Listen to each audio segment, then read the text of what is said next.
Welcome to a conversation about how to talk to your teens about current events.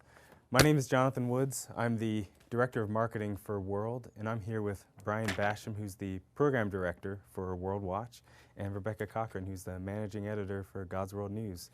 Brian, Rebecca, thank you so much for coming. Yeah, this is going to be fun. Yeah, well, let's just jump right into it. So I have a few questions here. I just want to have a conversation about this, and the first one is over the last few months, families across the country suddenly found themselves to be new homeschool families. Many parents were forced to bring a common internal debate into the open. How much should they let their children or their teens be exposed to screen time? Some studies estimate that kids are being hit by upwards of 5,000 to even 7,000 media messages per day. So with all that in mind, what is positive screen time and how can parents facilitate that? Go ahead, I'll let you start. Okay, well, as a parent, I am a parent. I have 4 children between the ages of 13 and 21. As a parent, we've been sort of eased into this all along because the idea of having electronics in the home started when my oldest were in elementary school, and we kind of pushed back against that for a long time and tried to enter that very slowly. Looking at them more as tools or necessities than as an absolute core for your life and entertainment. But where we are today, the use of electronics has grown so much that now I have sort of come to think of them as an inevitability. Now add to that the pandemic, and your kids have all brought laptops home if they were in school, or if you were homeschooling already, your co-op groups maybe are not meeting anymore. Everything is on Zoom. You talk to the grandparents on Zoom. Everything has gone to the screen, and it's a real concern. I do believe that it's a real concern. But at the same time, I think it's a wonderful gift and a tool that we've been given for a time like this when maybe we do need to, by necessity, take a little bit more distance or space for a time and yet not lose all of these connections and opportunities that we have. But I still think that we as parents have to be looking at how much of that. And my children are in school, so they brought the laptops home and they have meetings with their teachers and they have assignments that they have to do, and they submit everything through the computer now, and that's a big change even from where we were before. What do they do after that time of necessity? What are we doing with them? I've had to be a little bit more proactive than I was before. My kids do sports and they're active, they're social, they like those kinds of things, but I do have to guide them a good bit more toward, don't you think you've had enough of that today? You've checked all the necessities. Hey, let's remember to do. And you know, we did the pandemic garden, we did the pandemic sourdough bread, we did the hands-on activity kinds of things to interrupt those kinds of things, which have been a real blessing, even in the midst of all of this strangeness that we wouldn't have chosen for ourselves. There have been some real blessings in that. I think it's given us an opportunity, though, that even though we were trying to keep technology and screen time somewhat limited, I think it's given us a real opportunity to look at it more intentionally and say, are we turning into cyber people? Are we turning into people who are constantly trying to fill that void with entertainment? And set aside specific times for how much is okay, how much is enough.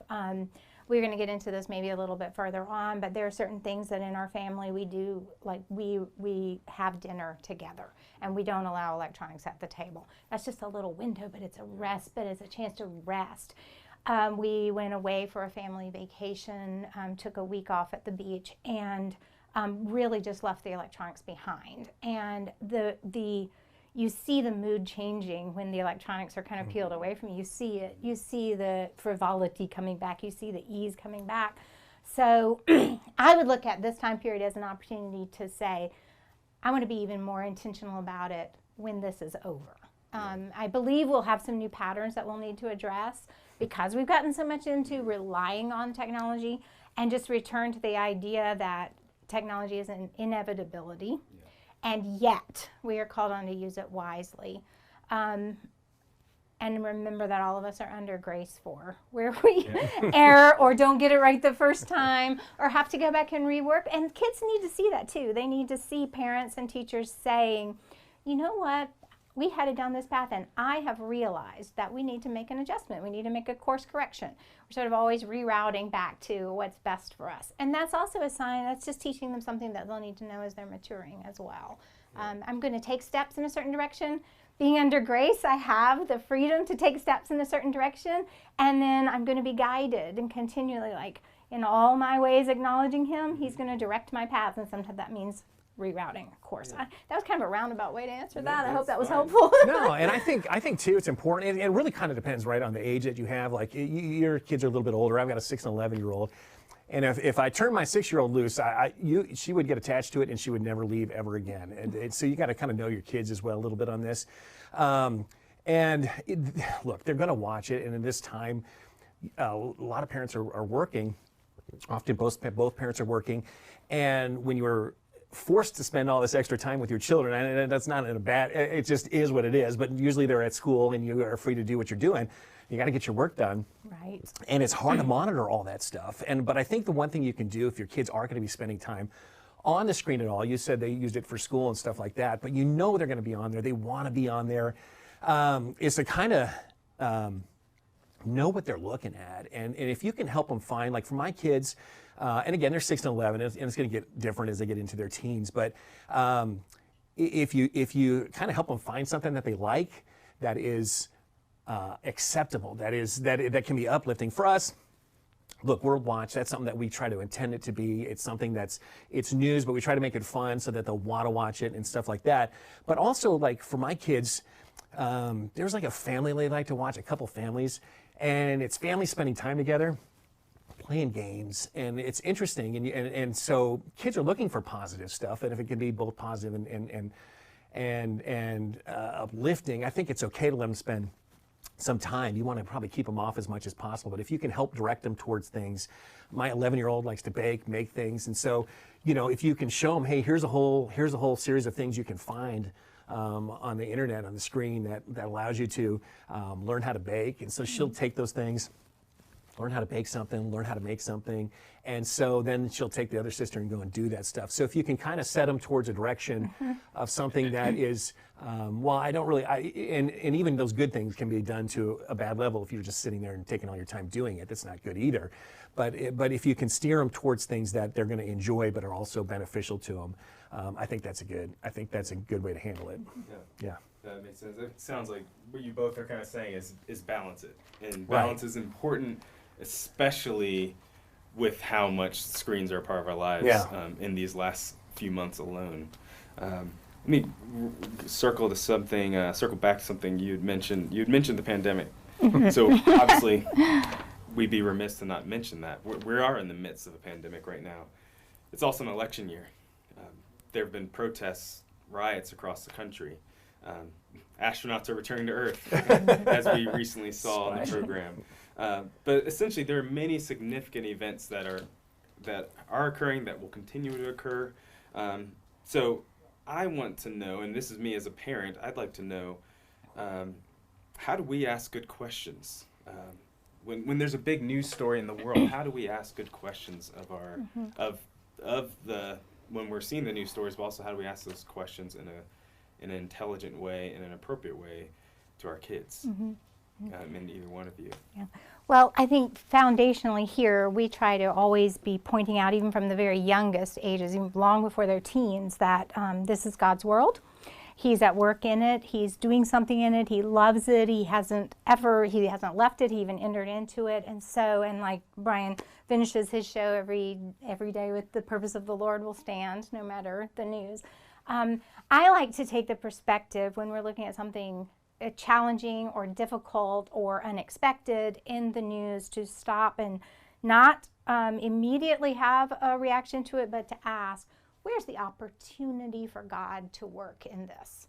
And how does God work? Sometimes he works directly in ways that amaze us and bring awe to us. Sometimes he works through people. So how are we, his people, called in that particular incident in the news to reflect him well, to be useful toward his purposes, to remain faithful and steadfast and have the hope that he's given us be put on display for the world. So that's kind of my foundational point, is whatever is shaking this world in the news, where's the opportunity for God to work? And where's the opportunity for us to be used in that? Sometimes it can look like chaos, like the world can look like chaos. I believe that that's an accurate view from our perspective, if that's all we had. But we're striving here and to take this home into our own homes and to give it to our readers and our viewers to take into their homes, to have a God's eye perspective. And God doesn't see chaos. God knows where he's going with his purposes. And so just kind of tying everything back to hope first as we begin to ask those questions and make sure that we don't lose that foundation of keeping a hope in him for what we are seeing. And then we can ask, what's our calling in this? What's our response to this? What's our usefulness in this? How is he going to be glorified in it?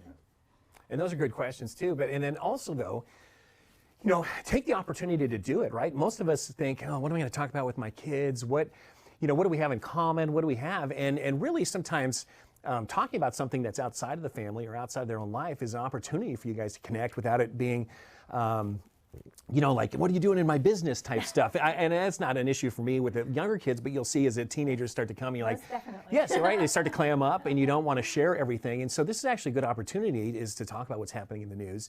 It's a way for you guys to communicate and connect without having to get super personal, which in turn, when you start having conversations, allows you to then to make those relationships or build those relationships. You have your relationships with your kids. But so I think though, a consistency to it.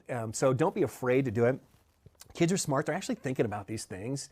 My 10, she just turned 11, but she blows my mind with the questions. We're driving around. She's like, Dad, how come this or that? And you're like, well, I was not thinking about that. So they are thinking about that. I mean, I just don't remember. But if you consistently talk to your kids about stuff every day, so it doesn't feel awkward, like you're like just hitting them up with, well, what do you think?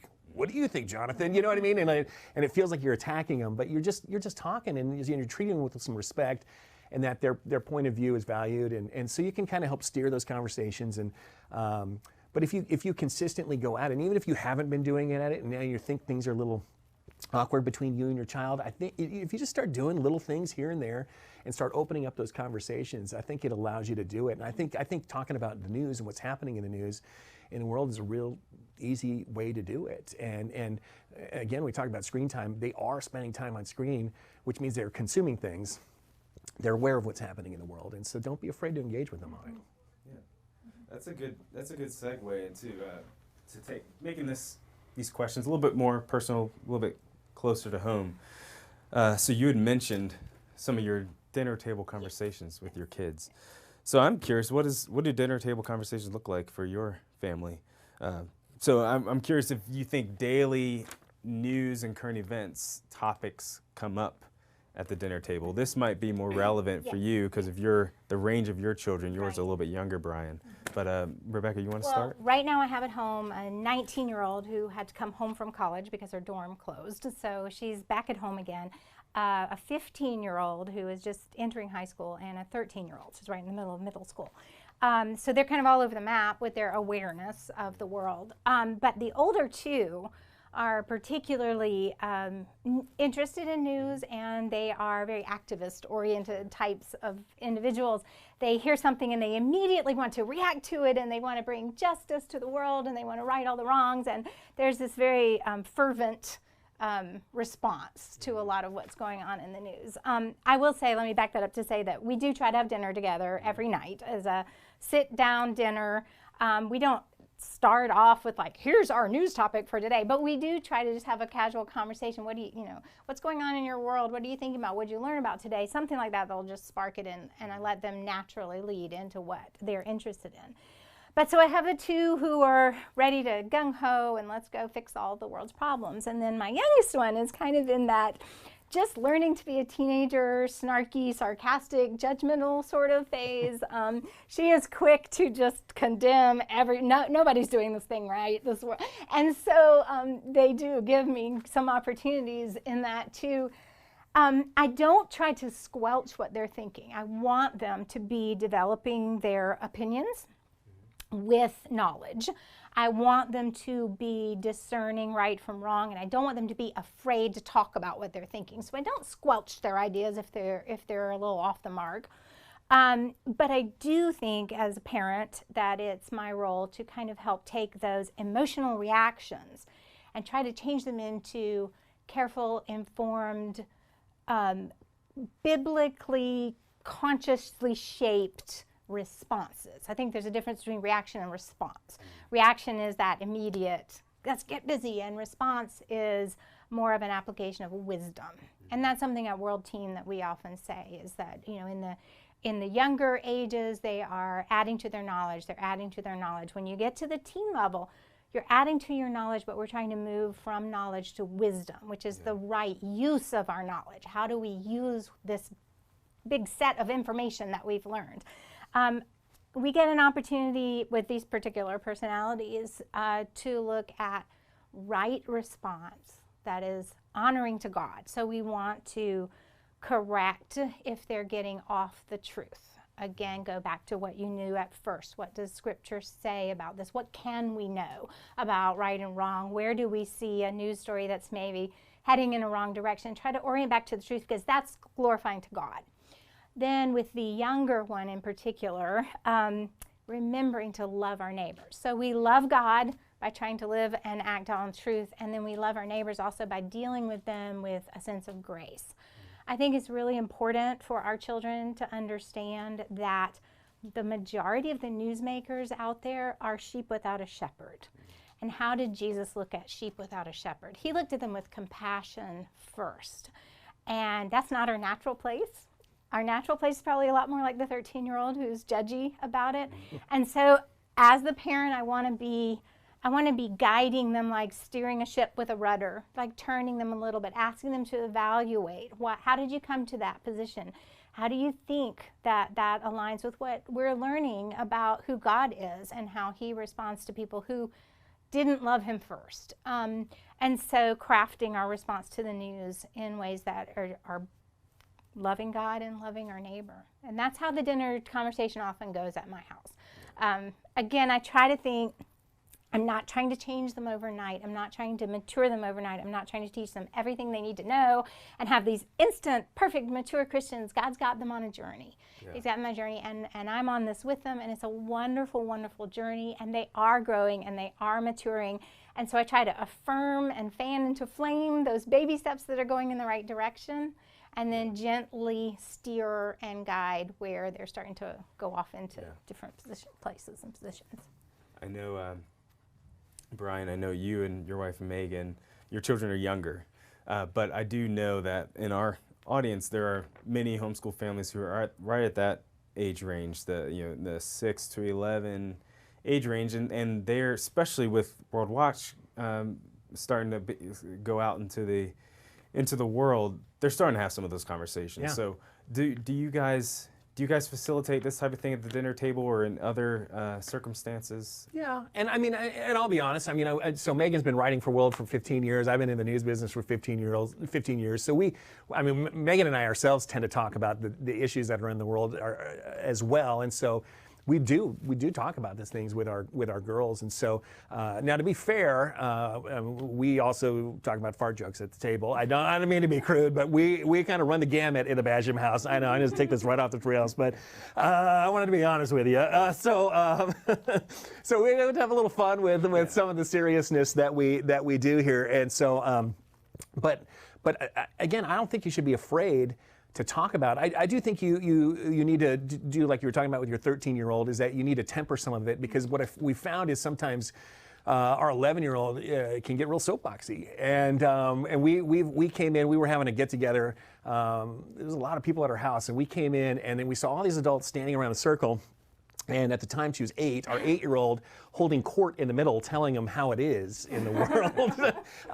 And so she got that from us, you know what I mean? So again, I think you need to, you need to temper it a little bit. You probably need to temper yourself as you're doing it, but because your kids are soaking up what you're laying down. And so again, I think it's important to listen to them, value them, and also to share though how you really feel about stuff. And a lot of times parents will go, I don't want to tell them exactly how to think about everything, but you know, the way you react to things, the way you talk about things, they'll get what you're saying about it. I don't think you should be afraid to tell them what you think about things either. But you should really try to engage them and really listen and ask them. If you ask them a lot of questions, I think that's good. You get them talking and thinking through it before you just tell them what to think about it. I think that's a pretty key way to handle it. Yeah. Yeah, that's good.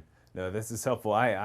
My children are younger than both of yours, but we're just getting into that stage with my oldest on starting to ask some questions about the world, and so this type of conversation is helpful for a parent like me, and I'm sure for many out there.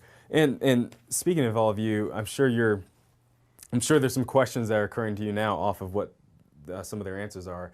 We do have someone moderating the chat on the video, so feel free to ask some questions. We won't necessarily be able to get to all of them right here, but we'll follow up with you afterwards. But please ask away. So let's transition. Let's talk about our relationship with the Word of God, with the Bible, particularly our relationship with it here at World. So I'm curious to hear from, and probably from you, Rebecca, first. Could you explain what the relationship between the Bible and current events looks like for us here at World, for reporters, but especially those who are working with a lot of our kids and teens products? What does that look like? It's a little bit of it's a little vague question, I think. So, well, obviously all of our reporters, the writers, editors, everyone that's on staff is a believer with a robust Christian testimony, I would say that. So we're very careful to enlist people for whom their faith is an active thing that's integrated into their lives, and they bring with them a broad world view in which they see God at work in the world. So we have Scripture as God's very specific revelation to us that stands firm. Everything that is going on around us, we try to interpret through Scripture itself, and what God has told us about Himself and about His beginning to end purposes in this world. When we start with the youngest level, we're pretty much bringing to them news that broadens their understanding of this world, because they don't, pre-readers, they don't know much. No one comes in with any knowledge. So at that point, they're just building knowledge. They're discovering. Everything is new. And our message at that youngest level is very much that God is good, and He is in charge, and He's the creator. He made all of this. He is in it and working through it, and He doesn't abandon. And it's a very optimistic picture of God, largely unlocking wonder and awe and those kinds of things, which actually I remember from my days of becoming a new believer, that the first thing that hit me was what a wonderful, amazing creator He was. And then I wanted to know Him more because of that, and through that He began to show me who I was and why I needed Him, not just revel in His beauty, which is also something we want to keep doing. But as we move up through the grade levels, then we get to the kids edition. We are talking to children who they've got some knowledge, they've done some discovery, now they want to explore more, so we can work a little bit more in depth and just showing them more specifically how God is working and how this falls into His plan of redemption and His plan of grace. So we begin to it's like an unfolding. So discovery, God did it. And then exploration, this is how God did it, or why God did it, or what He's going for in this. And then in teen, we want to bring issues where the answers might not be quite so cut and dry, because we're trying to grow them into discernment. Teens are beginning to develop abstract thought. They're beginning to form opinions. They're beginning to ask, why does it matter? Why does it matter to me? Where's my place in this? And so helping them along in that path. We are not always so much telling them, here is the news and here is the biblical view. This is how you should look at it. But we are bringing to them, we're selecting news stories that we see an opportunity in for those kinds of discussions. We will introduce questions into that. We will say, here's one side and here's another, and then we may put in a more subtle biblical application, but leave it for them to wrestle with a little bit, because we want them to be walking with the Holy Spirit as they're growing in this discernment and maturing into believers who will be able to seek biblical wisdom for the larger and greater and more in-depth issues in their life and in the news as they mature into adults.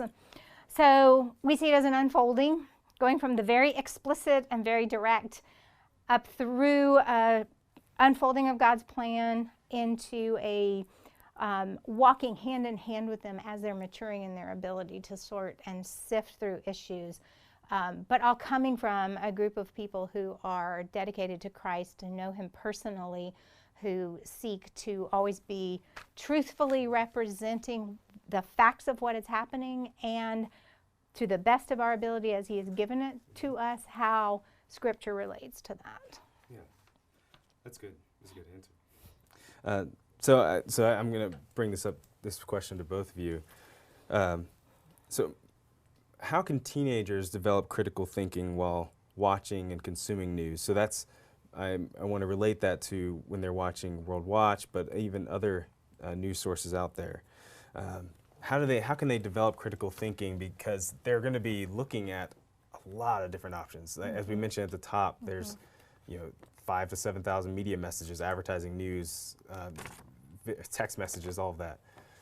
So first, how can they develop critical thinking when looking at something like World Watch? How can they apply that when they're reading or looking at magazines, other videos, other things on YouTube?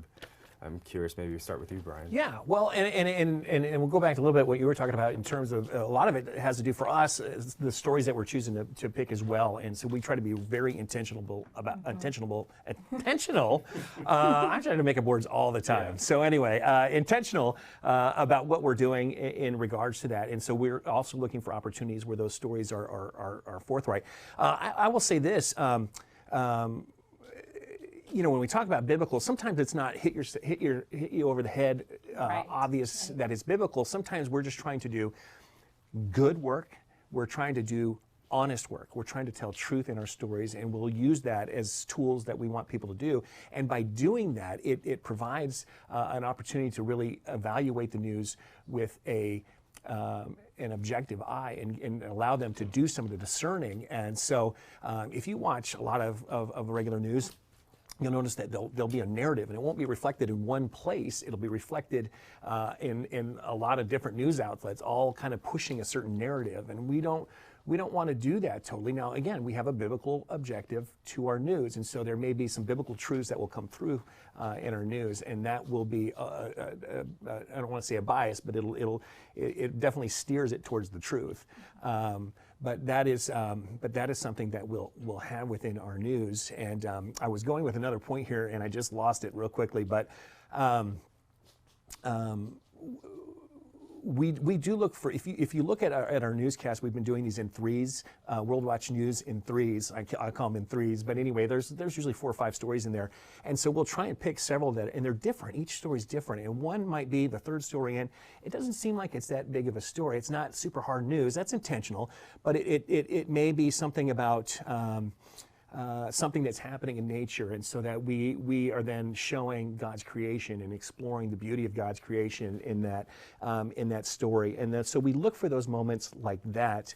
There may be, we haven't yet, but let's say an issue on the sanctity of life, all right? For us as Christians, there's only one point of view on that is acceptable, and so when we cover the news, we will cover that particular issue from that point of view. And so those will happen, but as we cover these stories and do these stories, we don't want to be also where you go, oh, this is an opportunity for my kids to get Christian news, and we plop them in front of this and go. We don't take our kids to church and go, I hope they're learning about the Lord, and then that's the end of it, right? So the idea is when you go to church, and if they go to a Bible study while they're at church or something like that, the idea is for you to come out and then talk about that and work through that as a family. And for us, because of where we're doing it, it may be a teacher, it may be a parent, parent, maybe both. The idea is that we've presented you with this stuff, and so here's the facts of the news that's happening in the day, and we hope that a parent or a teacher will also work through those students, and it's a combination effort to follow up on those points.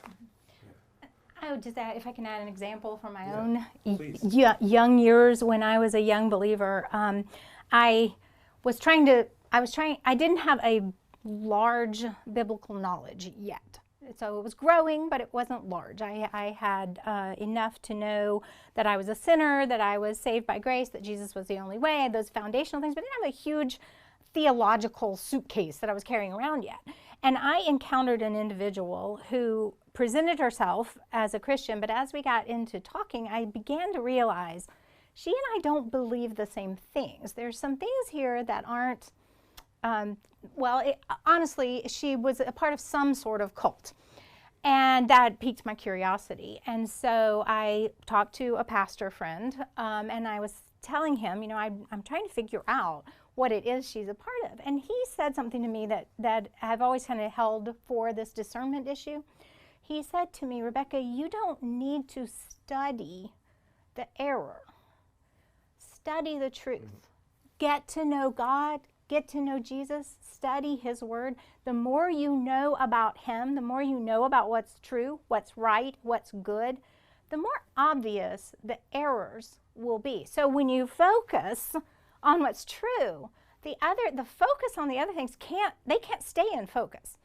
So I think it's less important to me as a parent, as an editor, as a writer at this point, to try to point out errors in the news to our readers, our children, our viewers, as it's just keep showing them what's right, keep showing them what's true. And then as they are more and more immersed in that, we don't have to fear when they begin to get out into the world, when they begin to get more exposed to other things, because they will see that's not in focus.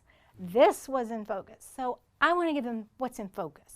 I want to help them see what's in focus. I want to help them to know what's right and know what's good and know what's true and know what's God honoring, so that then when they encounter the errors, the fallacies, that it just shows them that's not, they see the difference. And it doesn't have to be, again, like you talked about subtleties and naturally, organically getting into these things. It doesn't have to be quite so direct. We're putting those foundations in place for them. So that when they encounter something that's not true, they recognize it. Not because they've studied the untruth, but because they've studied the truth. That's good. Thank you. So we are just over our time. So I have one question from one of our viewers of World Watch. So I just wanted to leave time for that. So I'm going to ask it. I'd say try to keep your answers to about 30 seconds each, because we're just over. But this is from Amy Sager. So should teens limit their exposure to news to only Christian news outlets?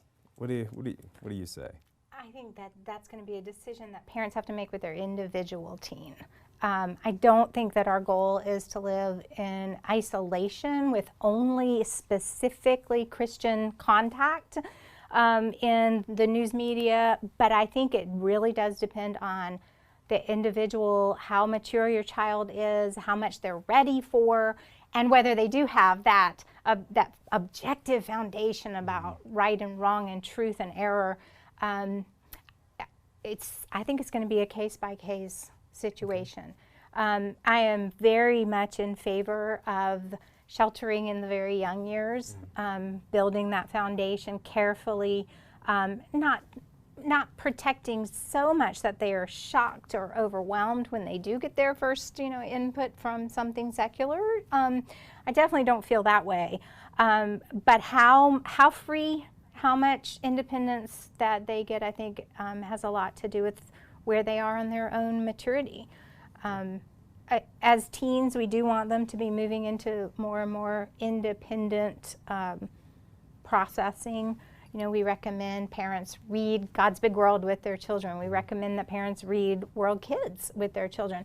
When we get to teen, we recommend that parents and teachers read World Teen, but we recommend let them read it on their own and then see what does your child bring to you from it? What did they remember that might be different from what you remember? What did they emphasize? And you can kind of gauge from that where their maturity is. And then based on that, you can determine, are they ready to process some of the more conflicting messages that are out there? And I'll just go real quick, but I do like to, and I would probably be based on your age as well, but I do like I do with my kids. Sometimes I'll just flip through while we're driving around through the different news stations, but I like to do it by going, okay, what did you hear there? What happened there? And then we discuss whether the truth is it true or not, what you're hearing. And so so I kind of like to do it again as kind of a discussion type thing like that. And so that and in doing so, I think we're helping to build discernment about how you bring in the news, so that you understand when they're doing this, when this is done, and when they're saying this or this way, really what they're trying to do is subvert the truth of the story. And so I use it as a tool to teach discernment beyond the fact that you're building that biblical basis, but to really see what is happening, so you understand what's going on there. So, but again, I don't really do it with my 6-year-old. I do it with my little one, my older one, a little bit more. Yeah. So, discernment. That's what this is, the core of all of this. What we're trying to build in our children. Brian, Rebecca, thank you so much for your time. Yeah. And thank you to all of you for taking the time to watch this. I hope this was helpful. And we're going to actually send to you a little one-sheet resource. We're calling it a back-to-school resource to help talk to your teens about current events. So if you email worldwatch@wng.org or go to worldwatch.news and enter your email address, we'll send you that resource. So we'll put those links in the comments so you can find that easily. But again, thank you for your time, and we hope you'll tune in tomorrow to watch News in 3.